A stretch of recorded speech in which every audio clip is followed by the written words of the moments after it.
Welcome to the Growing in Grace podcast, where you can listen in on some casual conversation about the good news of Jesus without all of the inconsistent religious double talk. If you've ever struggled with feelings of hopelessness, guilt, and despair, or wondered if you're really right with God, it's time to discover the true freedom that comes with the gospel of unlimited and overflowing grace. Once again, here we are, Growing in Grace, the podcast, going around the world. You know, I was so stupid, I thought that we were just broadcasting local to on a radio station here in Waterloo, Iowa. But no, we're going around the world. Yay! Oh, okay. Never mind. Can we start this one over? No, we won't. No, I mean, you know, you just go with it, man. You just go with it, no matter how dumb you sound. Yeah. Well, thank you. Appreciate that. Yeah, sometimes out of the mouth of Joel, the weirdest things come. I mean, I can say some things that are very not profound, like that. So, the Growing in Grace podcast, going around the world. Well, here's the thing, Joel. Here's the thing. At least we can understand you. Now, there's some guys out there who are from the southern United States, and they have this southern drawl, and they do Christian podcasts. I'm not going to mention any names, but I remember telling one of the guys one time about how we kind of knew each other from afar, and he kept thinking that I was saying fire. Far from afar. Yeah. Oh, how did we know each other from afar? I said, no, afar. Anyway, that conversation went nowhere, probably like this one. I was watching a video, and I won't get into this because it would be too time-consuming, but just about the Southern accent and how there's different Southern accents, but how each one evolved. But it began with the British people who came over and settled there, and just the different accents from England, and then anyway, how it all evolved, and it was quite enlightening and kind of funny too. Anyway, that's neither here nor there. Well, I find it a little bit fascinating when it comes to accents from not only our own country, but around the world. Yeah, I do too, because I lived in England when I was a kid, and for being a country, and even if you include the whole United Kingdom, not just Great Britain, if you take the whole United Kingdom, so much smaller than the United States, and they have, I don't know, 20,000 different accents over there. I mean, there's a lot of accents in a small area, and that fascinates me. And I like watching videos where someone like does all the accents. One person is like doing all the accents from the different regions in over there. It's pretty cool. But well, even like in Boston, I mean, the first people who landed in Boston, the husband and the wife, they ate a hot potato and burned their mouth, and somehow that translated across the generations. Hot potato. Well, what? John F. Kennedy, wasn't he from Massachusetts? Yeah, Massachusetts. Yeah. My parents had this album when I was a kid. Oh my goodness, what was it? But it was a John F. Kennedy it was like a thing, and then I think the same people did something on Reagan, but it was a comedy thing. I can't even remember the specifics of it, but I just remember John F. Kennedy, the person who was doing it, said, "You drive a hot dog," and that's pretty good. Yeah, but the whole thing, oh man, I'm gonna have to look that up. But that was hilarious.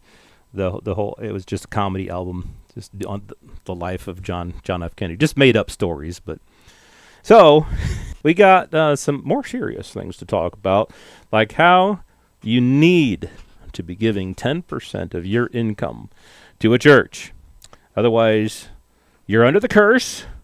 God won't bless you, and things are just going to go bad if you don't give 10% of your income to a church. Isn't that right, Cap? Isn't that what the Bible says?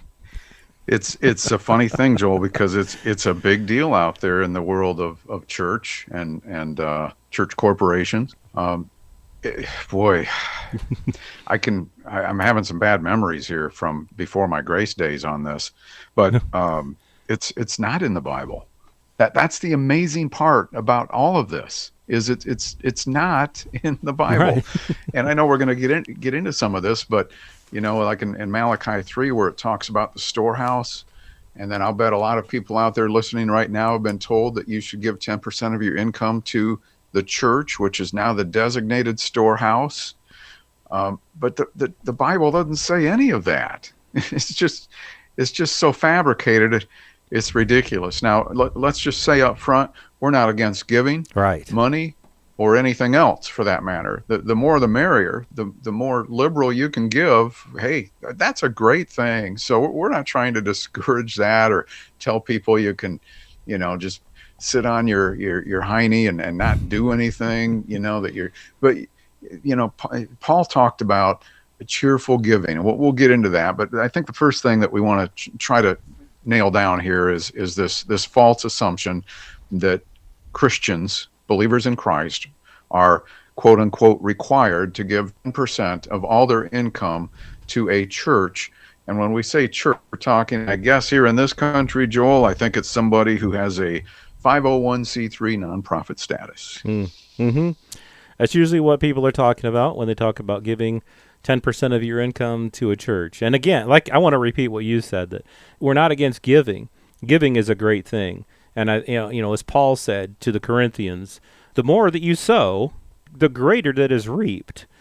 So be generous if you can. If you can't, don't worry about it. I mean, you're okay. I mean, if you don't have money or much to give, that's okay. You don't have to feel bad about not giving. You get to choose in your heart what you want to give and who you want to give it to. If you want to give it to a local church, that's great. That's fine. If you have a neighbor who's going through some hard times and you want to give something to them, that's fine too. If you want to donate to a charity, you don't have to give to a church. You don't have to give in any certain way. You get to decide what you want to do with the things that you have. You're free to decide. Let's put it that way. Yeah, you could volunteer at the food bank, or one way that we give is by doing this podcast. Right. I mean, there's just multiple ways you can do this, and it doesn't all come down to your gross or your net income. Right. And the thing about giving money to a church, there is no verse in the Bible. There's nothing, absolutely nothing in the Bible that says to give money to a church. There's nothing that says to tithe money. There's nothing. There's a lot of verses that talk about tithing, and I wrote a blog series several years ago where I included all the verses that have to do with tithing. There's nothing that says to tithe money. What the tithe was under the law was God had set aside one of the tribes of Israel. Out of all the tribes, he set aside one tribe to perform certain duties. He told them, you do not have any inheritance like the other tribes have. The inheritance was land, was crops, was animals. And he told the Levite tribe, you do not have any of that. You're not to have any of that. You're not to work for your own food. You are forbidden. He says, I am your inheritance. And so he told the other tribes, the people of the other tribes, to bring tithes of their food. It was crops and animals. To storehouses. And what was a storehouse? A storehouse was like a barn. It was a place where food was stored. That's what a storehouse was. We've so Christianized this thing, and we've turned this tithe into 10% of your income, and we've turned the storehouse into a church, which that's just a great twisting of the scriptures. And we told people they need to give 10% of their own income to a church. And even the Jewish people under the law, they had money. They had a money economy. They bought and sold with money, just like we do today. You've heard the word shekel. You've heard all these money terms. They had money. They did not tithe of their money. They only tithe of the food. And the Levite tribe themselves were to give 10% of that to the priests, who a small portion of the Levites. And so when Malachi came along, people had been forsaking not just the tithing law, but other laws. And Malachi came to say, hey, knock it off. Bring your tithes to the storehouse so that there may be food. You notice that it says food in my house? That was the food that was meant to feed the Levites. See, the Levites lived among all of the tribes. The tribes were all spread out into their own distinct tribes. The Levites lived among each tribe, and so they could go to the storehouse, get food to eat. That's really what that was about. And so if you'll do this, God said, I will make the windows of heaven open so that there will be more than you can, more blessing than you can imagine. He's just saying he's going to make it rain, and so there's going to be more food than they're going to need, so they don't have to worry about, withholding their tithes. They're going to be able to eat. Everyone's going to be okay. That's really what Malachi 3 was about. Yeah, and that's putting it pretty simply. I mean, the Levitical tribe, the Levites, where the priests came from, not every Levite was a priest, but they were part of that tribe. Right. And they were worthy of receiving the tithes of this food to take care of them. As you said, they lived among the people. They didn't have their own fields like the other tribes did. And so that tenth of the food from the other tribes was going to support the priestly tribe of the Levites. Simple as that. I mean, and you could even make a case if you go back one chapter in Leviticus. I got the law in my mind. In Malachi chapter 2, the chapter before the one that everybody points to for tithing in Malachi 3, that it starts out by saying, now this message here is for the priests. Mm-hmm. And it never really stops and says, okay, I'm done talking to the priests now. Now I'm going to talk to all the Christians. It doesn't even say I'm going to talk to all the Jewish people and the other tribes. So you could even argue that maybe he was coming down on the priests about their unwillingness to follow that principle or that law of tithing. But it's not for the new covenant believers in Christ. We give from our heart. We give differently. And some people get confused with a couple of things Jesus said about tithing. But, again, keeping in mind that the old covenant in Matthew, Mark, Luke, and John, for the most part, was still in place as Jesus was walking the earth as a man. And when he referred to tithing, he was talking to the hypocritical Pharisees who were still under that law. And when Jesus said, you're ignoring some of the most important things about the law.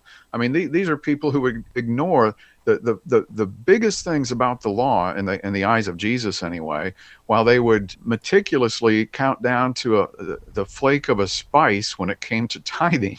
Mm-hmm. And he jumped on them about that. And he said, yeah, you should tithe because you're under the law, but you shouldn't neglect these other things that are every bit or even more important.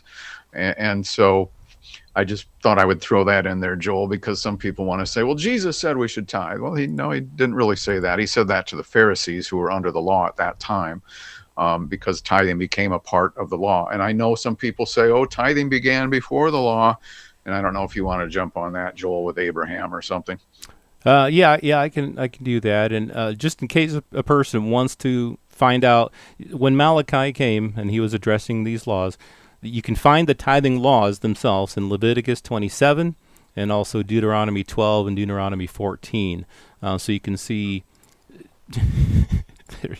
like you said, it had nothing to do with the Christian church. There is a lot of stuff in there, right? I mean, yeah. Malachi is like one of the last things you see about the tithe. That doesn't really explain what the tithe is. It just addresses it. But you can go back into those books of the law and find out more about it. And you'll find out that the tithe really had nothing to do with money. Although if your tithe, the food that you were going to commit to the Levites, if it was too far to travel, you could turn your tithe into money. Right. And so there's all kinds of stuff like that in there. Yeah, and that's in Deuteronomy 14. And you could take that money. So you take your tithe and exchange it for money.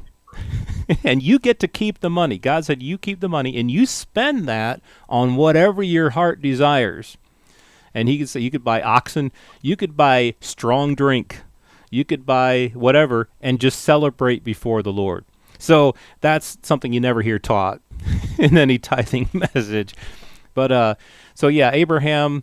Yeah, Abraham was before the law. And so he's the father of our faith, and so Abraham tithed, and so we should tithe too. Well, Abraham did a lot of things, and I think there's a lot of things that Abraham did that we don't want to do, just because he was the father of our faith.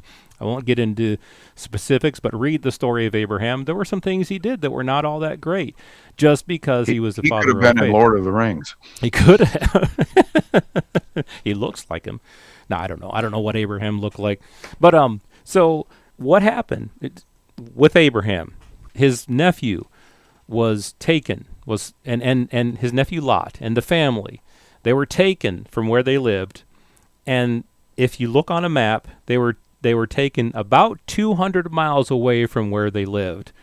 And Abraham heard about this, and so he gathered together an army of a few hundred of his men and pursued these people who had taken Lot and his family and possessions.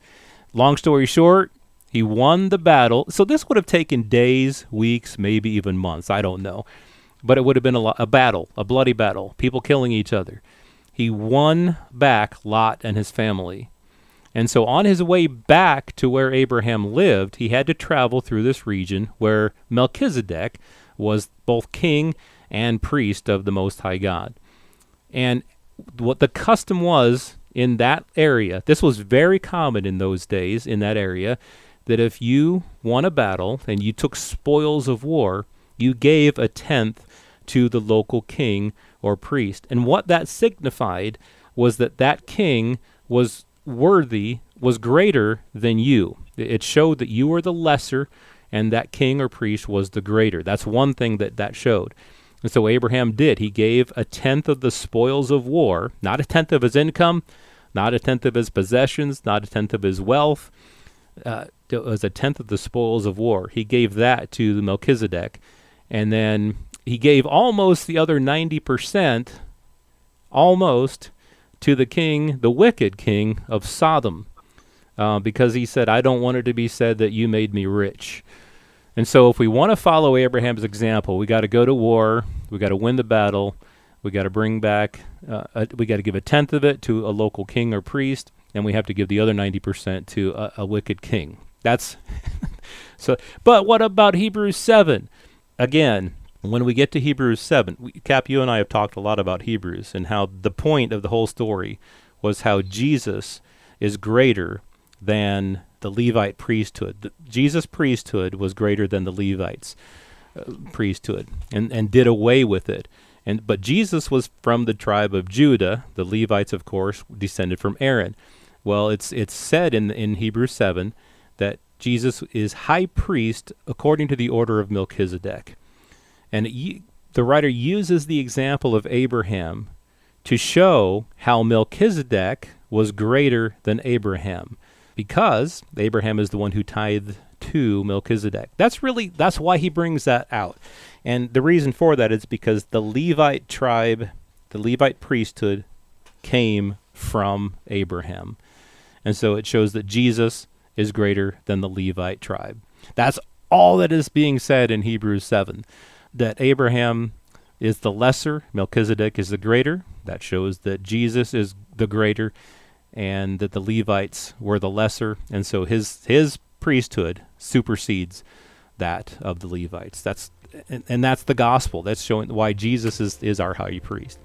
This one went a little bit long. Is there anything else you have to add to this? I know Jacob had a tithe, but his promise of a tithe was conditional. If you do this for me, God, I'll do this for you. Anything else, Kat? No, I have nothing else to add except another 10% of my time. Okay. Well, all right. I don't have anything else to say, but we'll keep it rolling for another 10% of the time of the length of this podcast. Just kidding. We're out for this one. Hope this has been enlightening for you. I love talking about this stuff. But we'll have more in our False Assumptions series coming up next week on Growing in Grace. This has been Growing in Grace with Mike Kapler and Joel Brieseke, heard online through various internet sources around the world each week. Access past programs by visiting growingingrace.org. Share it with a friend and listen again next week for more Growing in Grace.